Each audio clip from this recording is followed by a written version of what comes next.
Good morning and welcome to our webinar, Leveraging AI to Understand Social Determinants of Health. My name is Erin Dosen and I will be your host today. Before I introduce our speakers, I'd like to cover just a few housekeeping items with you all. First off, this webinar is being recorded and will be distributed to you via email to allow you to share with your internal teams or watch again later. Second, your line is currently muted and should remain so during the entire presentation. Finally, please submit any questions that you may have during the presentation by utilizing the Q&A function. We'll do our best to answer all questions at the end of the presentation. Okay, today's speakers are Mike Bose and Dr. Atif Mohammed.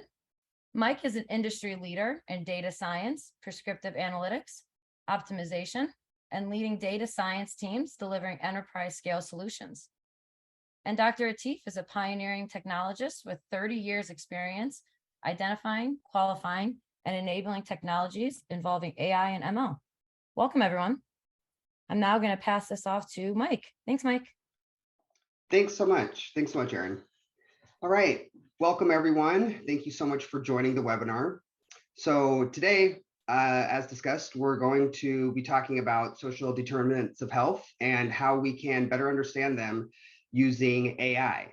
And of course, health is something that is very near and dear to all of us, and understanding what factors influence our health and how we can improve policies, or how we can know to take better care of ourselves and our community is all the more better. And AI in today's age and the data revolution is allowing us to do that much better than before. So as you can see, many studies have been done that basically up to 50% of an individual's health is determined by social determinants of health. And some studies have even shown that to be higher. But so just to give a little bit of an overview of what are social determinants of health before we get into the AI and the ML aspects, these are some of the big categories. So socioeconomic, basically mostly finances. Do you have financial support, the type of debt and assets you have, education, literacy. So some of these things can cause a significant difference in one person's health versus another. For example, if you don't have health insurance and you have a lot of debt, you would not be able to get some type of critical operation or surgery or prescription, as opposed to a person that does have those resources. So that can clearly affect health. Physical environment as well, housing, transportation, geography, even water quality. If you live in a town that has poor water quality, for example, maybe you're not even aware of it, as opposed to people that live in a town where it's very fresh and and very pure, that will also affect your health. So health behaviors are things like diet, exercise, medication adherence, etc. And sometimes these are classified outside of social determinants of health, but when we add those to it, the percentage that contributes to your overall health is much higher. But so health behaviors in addition to social determinants of health have been reported as high as 80% or more. And then finally, healthcare. So your healthcare coverage, your provider availability, and your quality of care, etc. So these are some of the key social determinants of health. And online, we can find lists that are much, much longer. But from studies that have been done, these are noted to be the ones that have the most influence on actual health. So next slide, please. Okay. And then there are a lot of common data sources for social determinants of health, but this is going to be based not at an individual level, but more of a community level, or in some cases, the lowest level of granularity would be the block group. And so the United States can be broken up by about 220,000 block groups. And think of a block group as like a city block, for example. So that's kind of the most granular that this information gets, because Erin, I think we're going back between slides. If we could stay on this one, thanks. Yeah, sorry, 1 second, guys. Sure, no worries. Making sure that doesn't happen again. 1 second. Yeah, that's okay. So I can keep just talking about the block groups for a second. Anyways, so these public data sources have great information that we can do analytics on, but it's not at an individual level. But it is enough for us to gain insights and extract insights to understand what factors have the most influence. So for example, if we see a city and there's a population where they do not have good transportation to healthcare, as a group population, we can attribute that as and correlate with that with their health in one way or another through different methods. So anyways.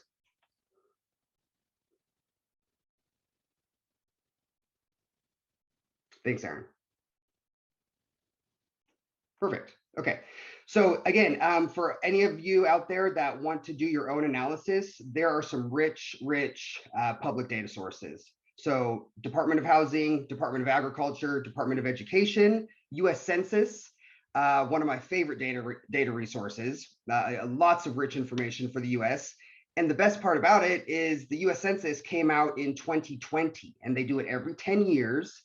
And so basically, the further out that the time goes for the census data, the less reliable it is. It's still reliable, but when they did the 2010 census, in 2011, it was very, very accurate. In 2019, it starts to get less accurate until they refresh it in 2020. So the current one is just 2 years old. US Environmental Protection Agency, in terms of water quality, air quality, some of those things I mentioned. Imagine living in a city that has a ton of air pollution, right? That's a social determinant of health and could be a very important one for those people, especially if they have pre-existing conditions. And then of course, there's third-party data as well that can be joined with this data, and Department of Transportation also has a lot of rich data for the US. So yeah, these are some great data sources that anybody could use. All right, and then just to kind of say, understanding social determinants of effects and on individual and industry healthcare, like why does it matter? What can we do about it? I spoke about this a little bit earlier, but basically social determinants of health are unique to each patient. So I, Mike, have my own makeup of social determinants of health based on, my nearest provider, transportation, my own financial situation, my education, what I know about health. And so all of those things make up my own unique social determinants of health, and everybody else has their own as well.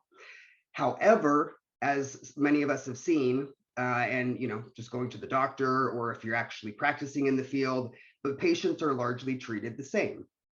So I might go to the doctor for some condition. Let's say I have a cough, or maybe it's a heavy cough, for example, right? Well, I'm generally not asked social determinants of health questions.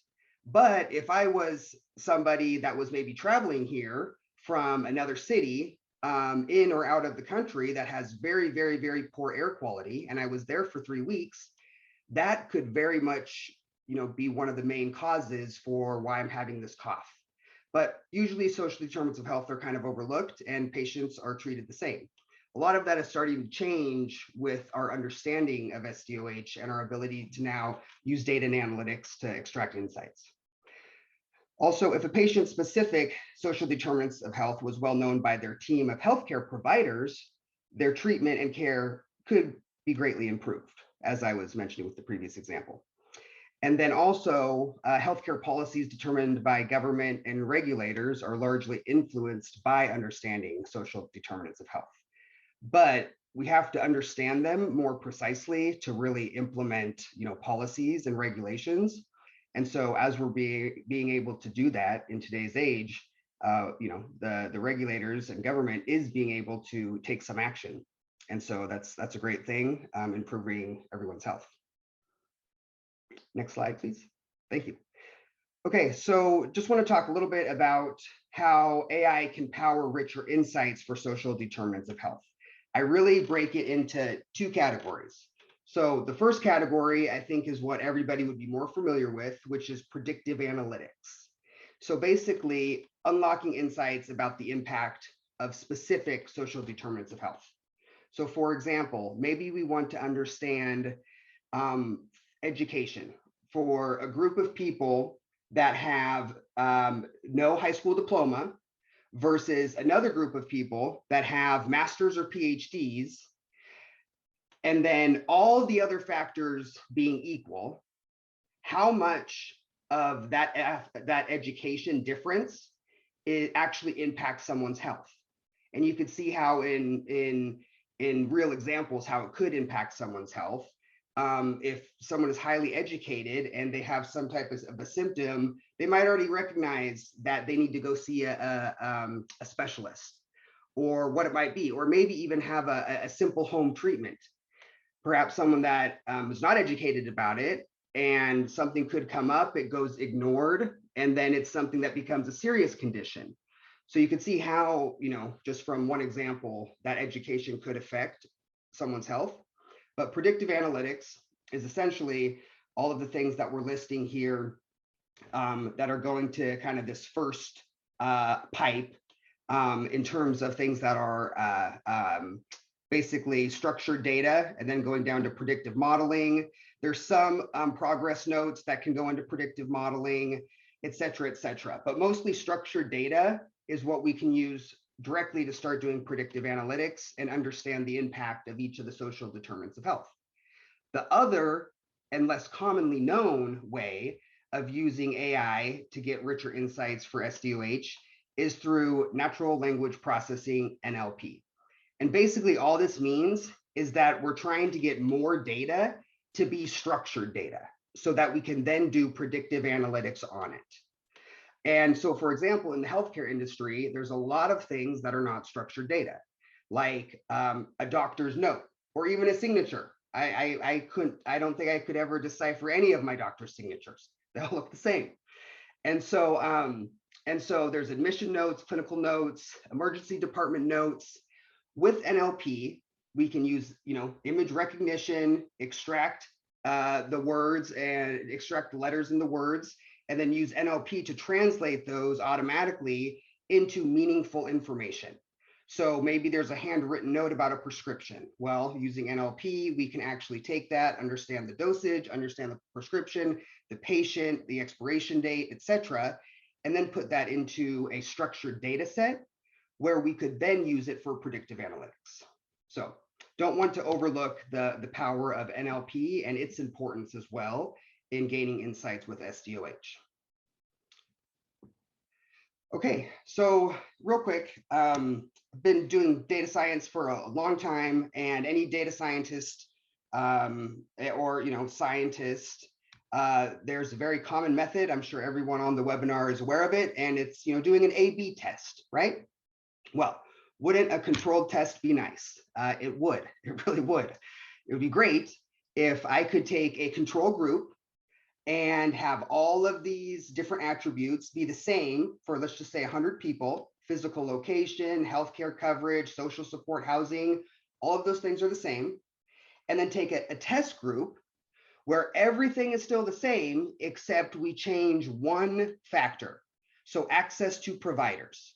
So you can imagine two groups of people, 100 people in one group, 100 people in the other group, and just imagine all of their social determinants are exactly the same, except for the test group, they have very limited access to providers. Let's say they have to drive 3 hours to see a doctor. Are they going to choose to go for a minor cough? Maybe not. For something more serious, probably.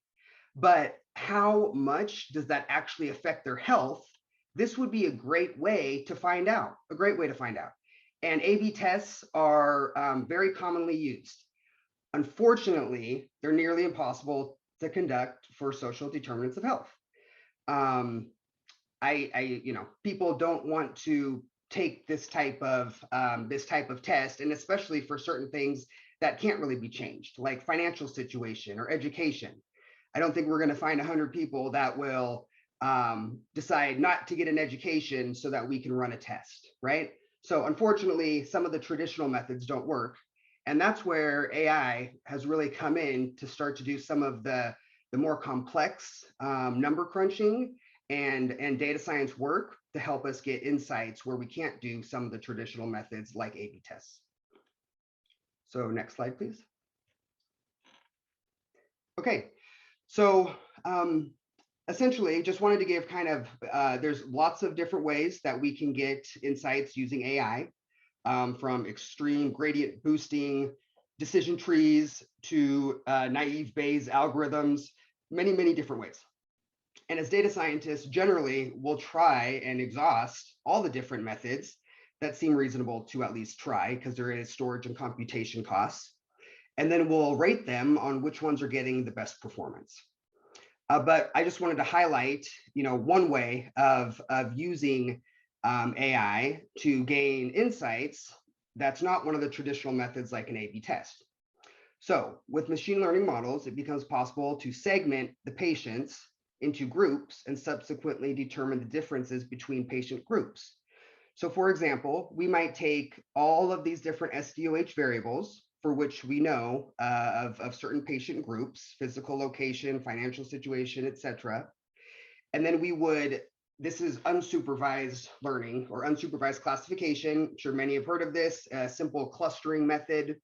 But essentially, we would cluster different patient groups such that they have similar composition of social determinants of health.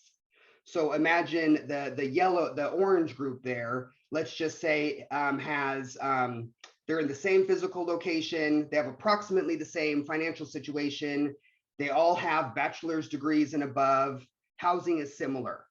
And then perhaps the blue group over on the right, they're also in a similar physical location, but a different one than the orange. Their financial situation is poor, or they're struggling. Their education is low, don't have a lot of social support. Maybe that's what that group is. But so now we have different groups that have similar social determinants of health. And then we can use supervised machine learning models to do predictions. And so these are just a couple of examples: logistic regression, support vector machine, variable trees, as I mentioned, naive Bayes, and extreme gradient boosting. So this is one way that we can take large amounts of data and run these algorithms where in the past, due to both storage and computation, wasn't necessarily possible. Perfect.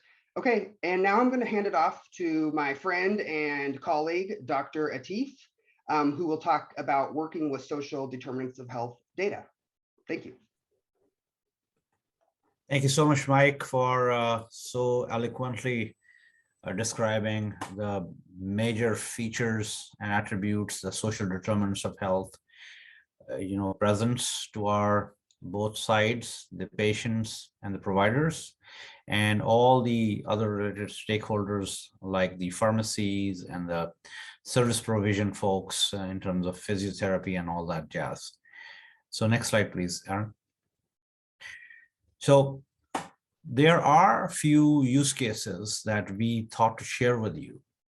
In this specific value-driven use case, the hypothesis is that social determinants of health are clearly correlated with health directly. However, they are not the health cases. Means a comorbidity such as Mike mentioned, cough, has with his physical body an issue. However, the area that he was in with the polluted environment, that was the cause, and that's not a sickness directly. The big picture here is a wealth of benefits can be achieved if social determinants of health variables are harnessed. And then when we talk about variables, variables can be water, can be water availability, can be water quality, can be the pollutants which are in the water are not appropriately cleaned. So that's a research conducted in London in 1700 by a statistician that actually brought in that water is one entity, but there can be many features, attributes associated to water in different areas where it has been provided by using pipes or by using some other means. In this specific example or the use case, the payers can better forecast patient healthcare costs. So if you have, for example, you have a situation where someone is having a congestive heart failure and has been admitted to a hospital, then what is the possibility that the care providers are giving that individual an appropriate medicine adherence and the condition management within the area where he or she lives, that patient, to make sure that the person is not readmitting in the hospital, because that might cost the payer a lot and also the provider to make sure to curate such combination of comorbidities cleansing in the person's body so he or she is not coming back the third time. Usually it has been noticed in the medicine arena, if the third heart attack happens, it's pretty much expiration of the individual who's been treated for. So the second point is providers can better forecast healthcare demand.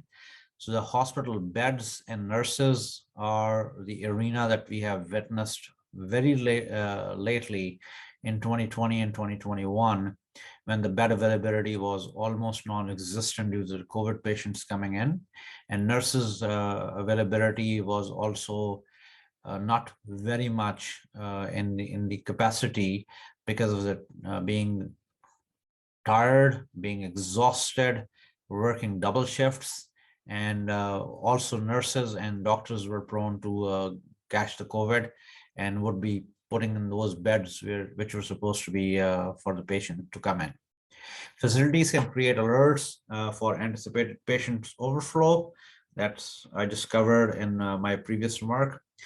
If we know exactly how much healthcare a patient needs each year, payers can anticipate payer contributions, set optimal premiums, and set copays optimal for payer and patient. So a payer looks into the previous utilization of the benefits that had been provided to an individual or the family or to a whole locale, a zip code, and goes 3 years in the past and do a time series analysis on top of that, that how this individual or this community is utilizing the benefits, what benefits needs to be added, what benefits can be eliminated, are no longer needed.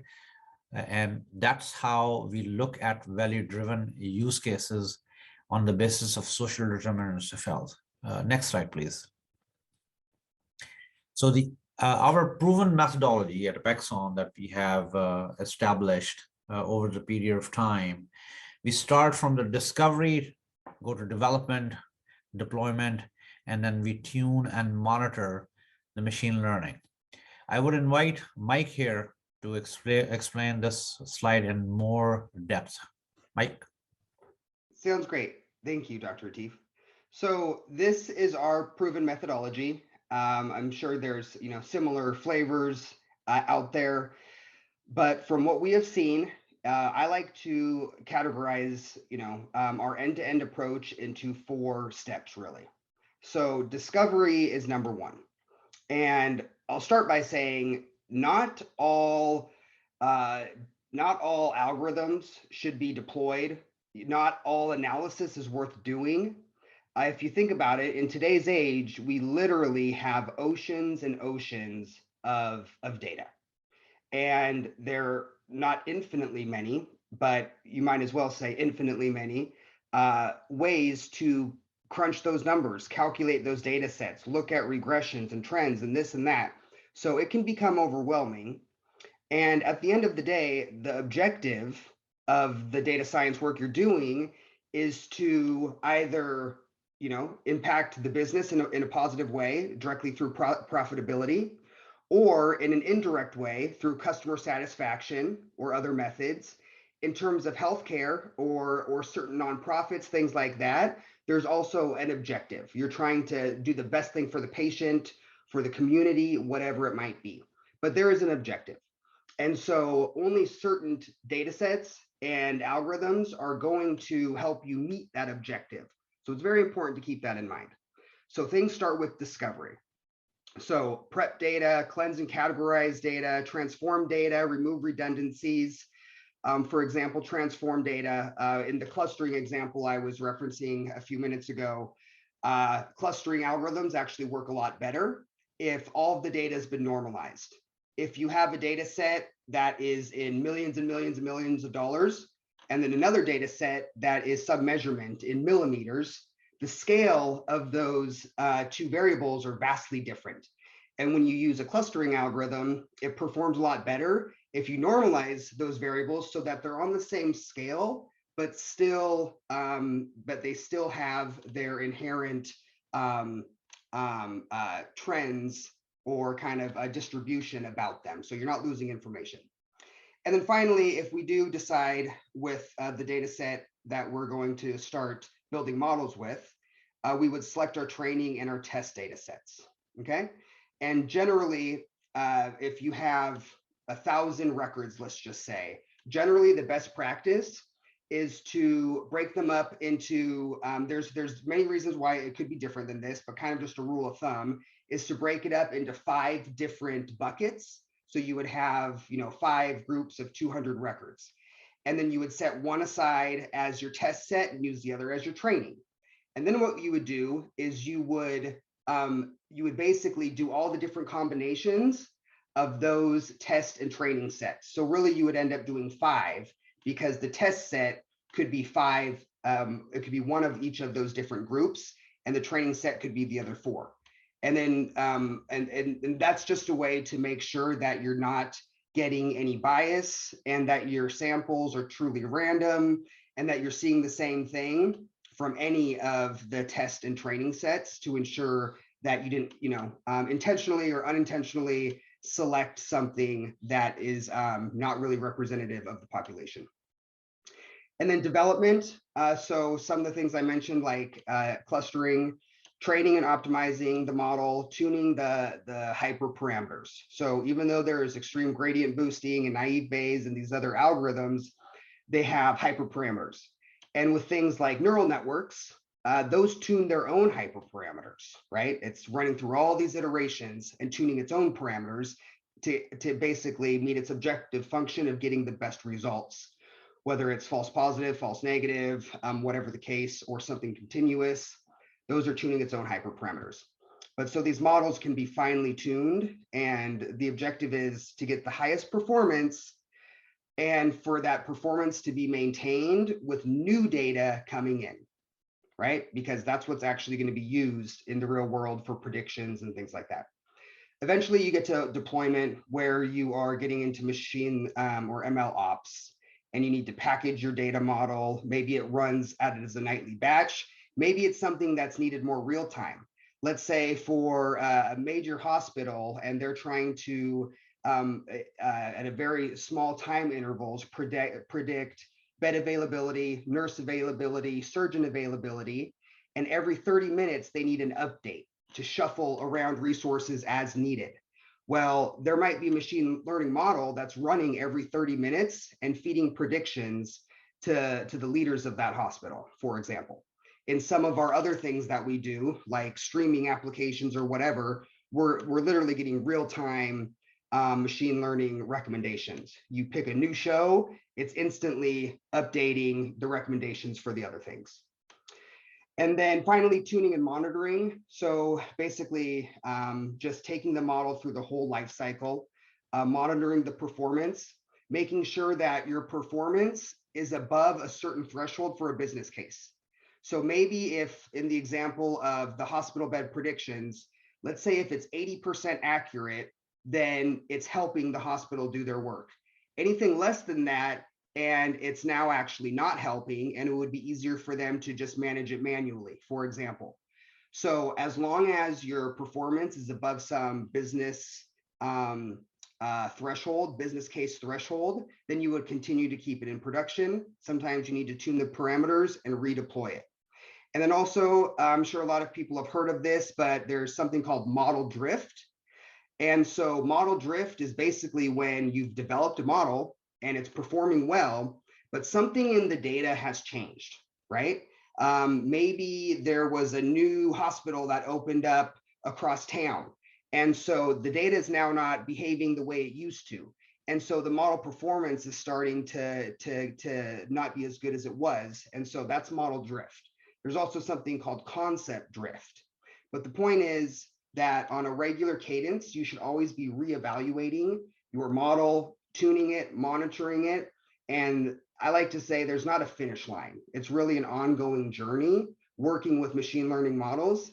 And the reason why is our world is constantly changing, evolving every single day. Pre-COVID data would not be good to use for post-COVID predictions, right?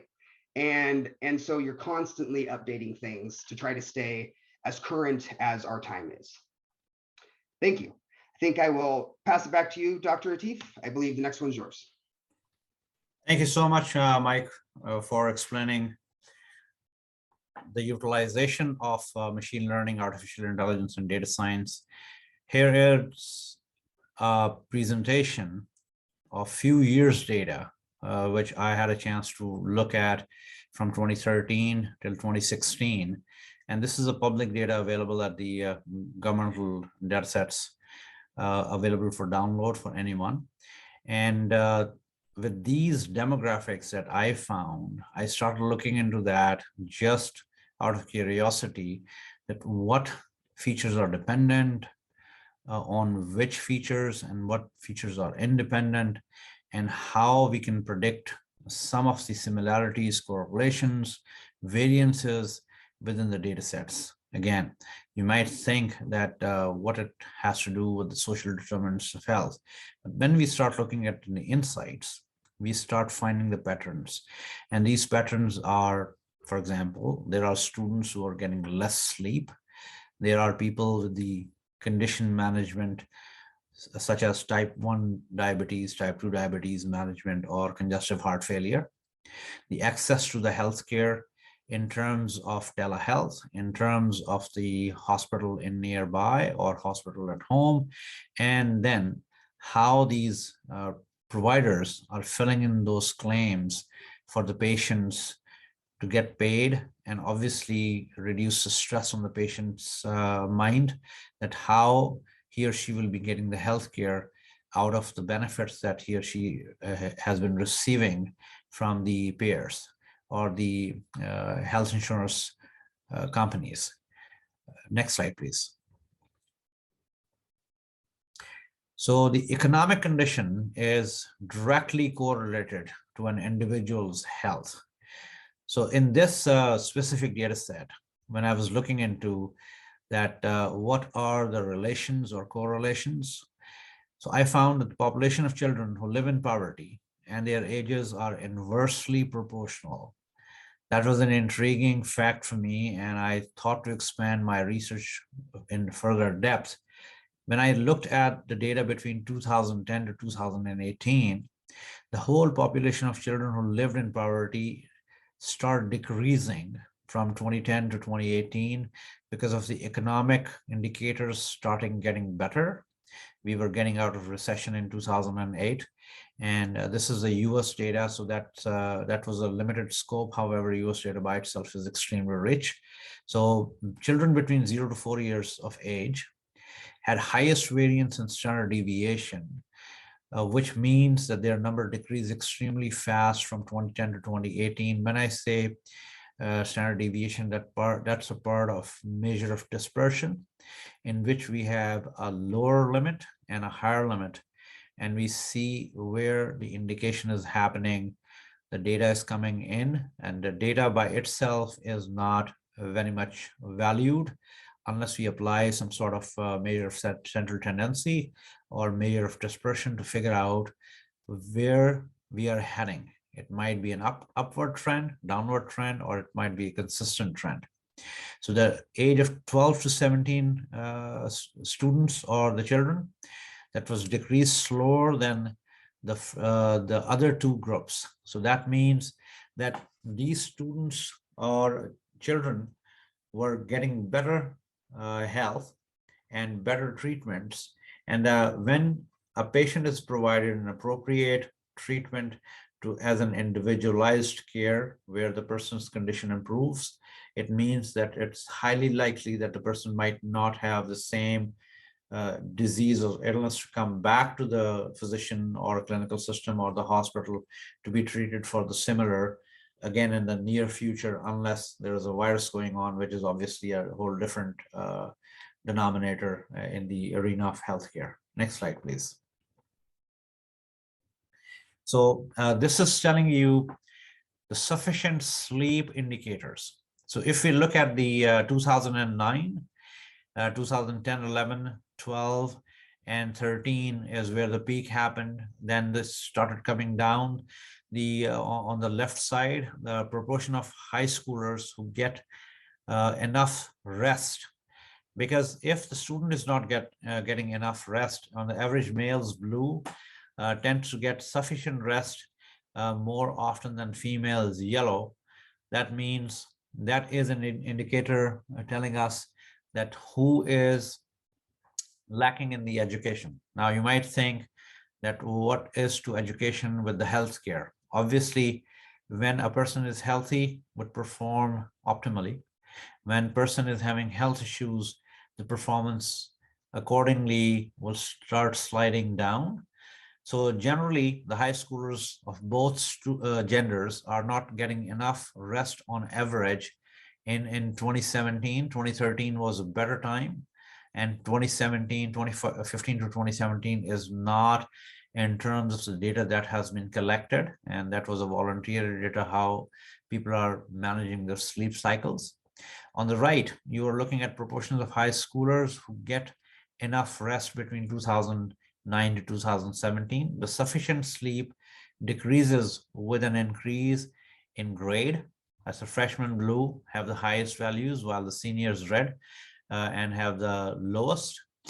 So generally, high schoolers of any grade are not getting enough rest, or on average, if their grades are going down.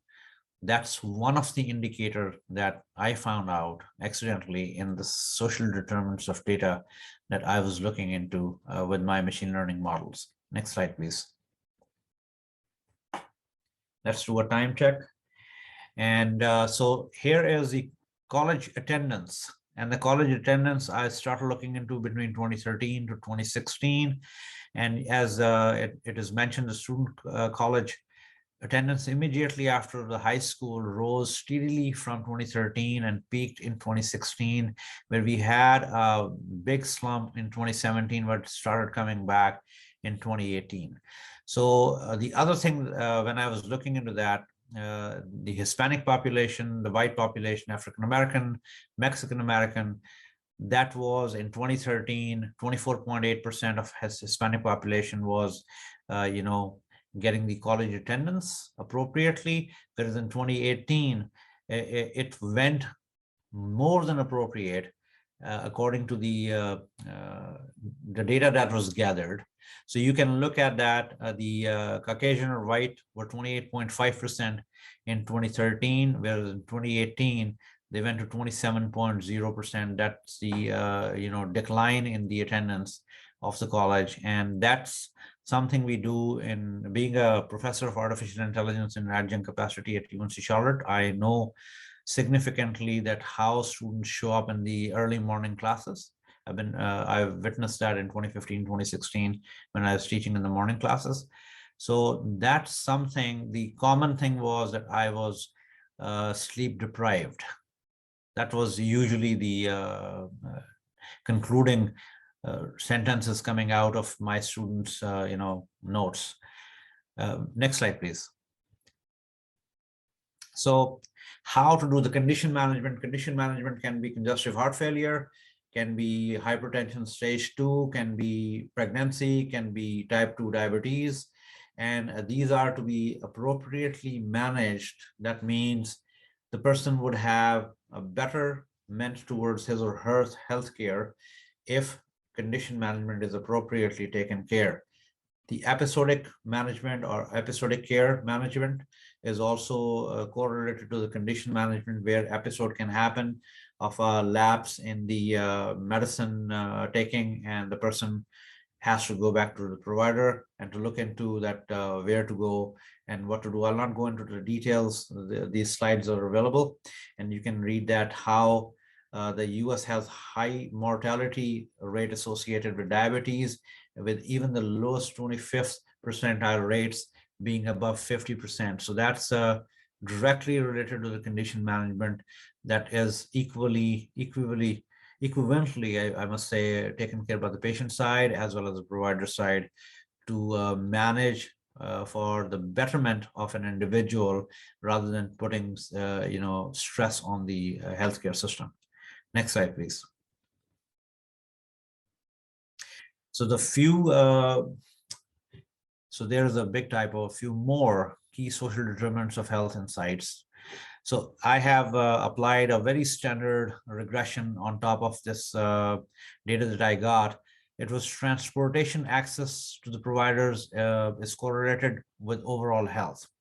If a person is living in Chicago downtown and has to go to Naperville for a provider visit, that is extreme stress on the patient as well as the person who's transporting this patient to the provider, and that vice versa applicable on somebody living in Naperville and has to go to Chicago downtown because of the transportation delays and roadblocks and the construction, or might be unanticipated accident stopping the person to reach on timely fashion.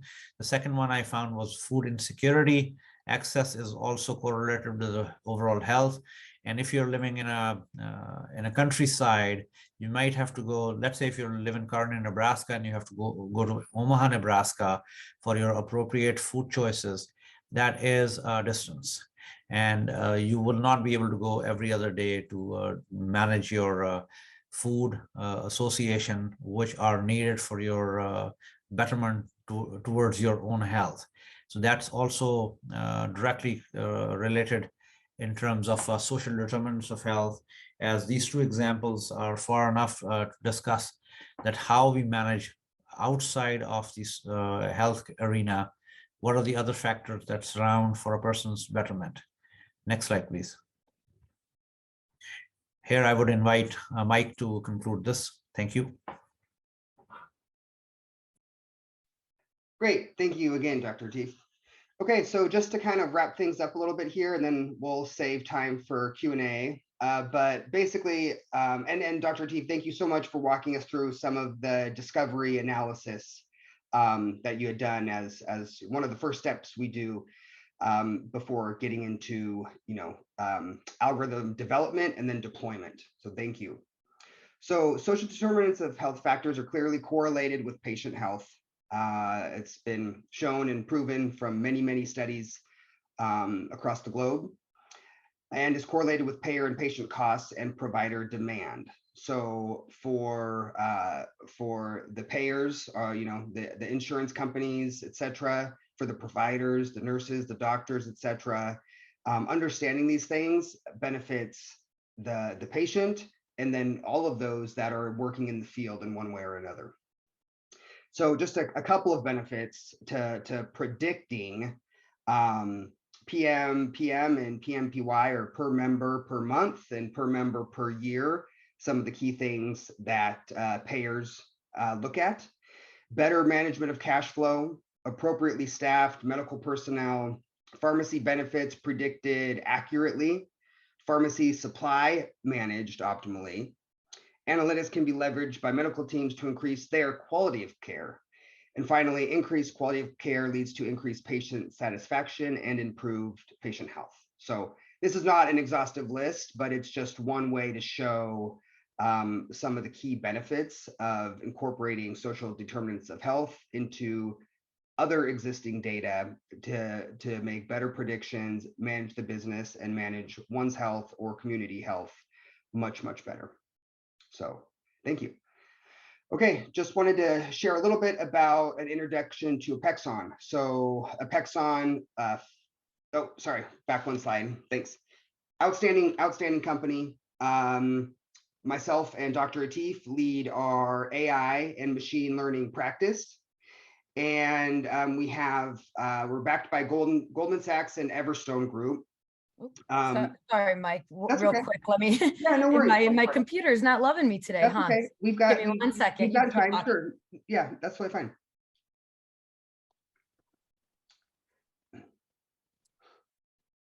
1 second.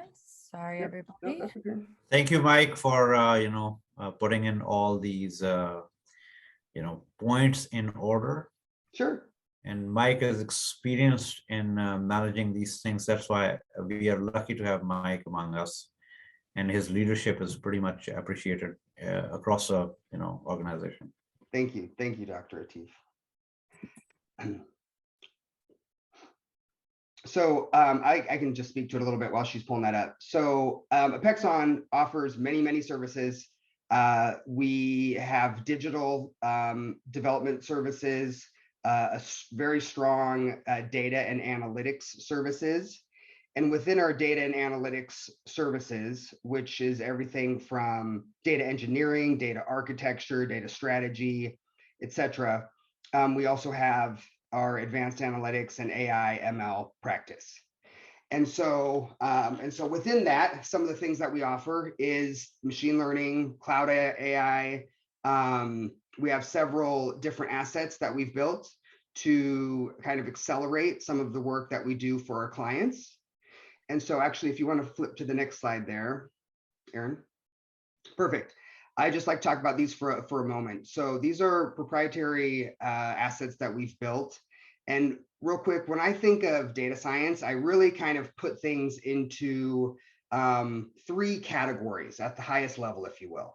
I would say that one category, and as things grow and evolve, there might be new categories, but right now I kind of see 3 categories, which one is image and video analytics. So all the facial recognition or all the image and video recognition that can be done through machine learning algorithms. That's one category. The other would be NLP. So anything from Siri or all of our different virtual assistants and our chat bots, or extracting information out of these medical documents, NLP. And then the last category, I would kind of put all 3, anomaly detection, prediction modeling, forecasting, optimization. I'd kind of bucket all of that into predictive and prescriptive analytics. So anyways, so we have these tools that, again, we've developed and we've used with many of our clients, many success stories, and continuing to build onto these as new use cases and things that clients are looking for are coming up. We are continuing to incorporate those to be even better with our solutions in the future. Next slide, please. Okay, thanks, Aaron. I will pass it back to you. Great, thank you so much. All right, at this time, we'd like to get your questions answered. As a reminder, you can ask a question utilizing the Q&A feature at the bottom of your screen. Before we begin, be sure to check out and subscribe to DTV, a digital transformation channel that brings in industry experts for a one-on-one chat with our team. You can find us on YouTube by scanning the QR code on your screen, and we're also on Spotify. All right, back to the questions. Let's go ahead and start with this one. If social determinants of health factors are so important to population groups and individual health, why have they been why have they been so commonly overlooked? That is awesome question. I can take that one. So I kind of spoke about this a little bit earlier, but as we've heard, social determinants of health are critical to overall health, and studies have concluded that, obviously.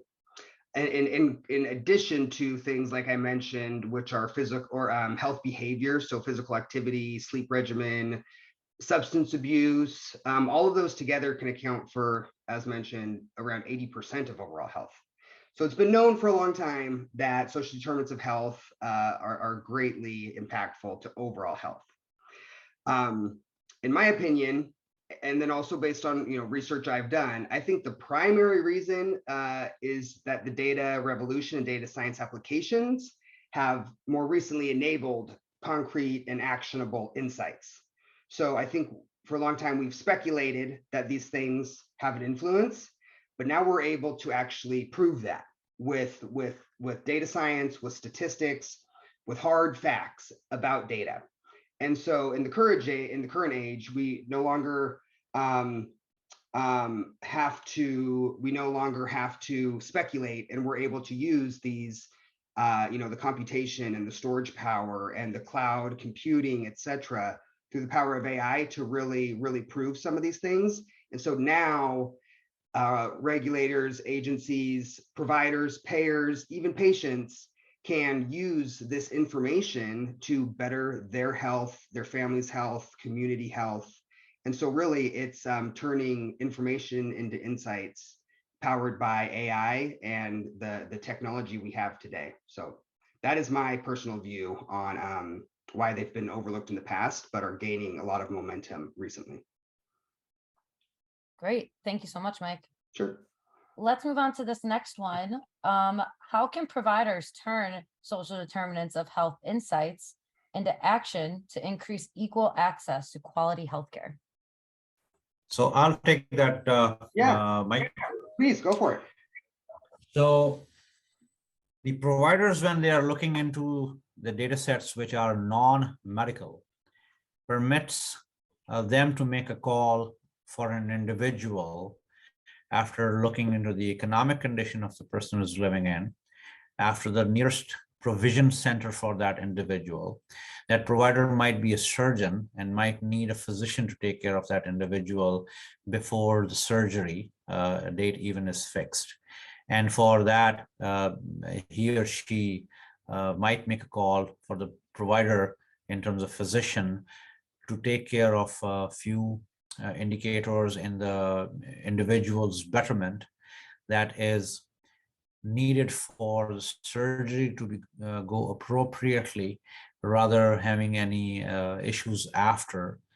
And also to make sure to find from the pharmaceuticals or the pharmacies that if there had been any strong medications given to this individual who's going to go into the surgery.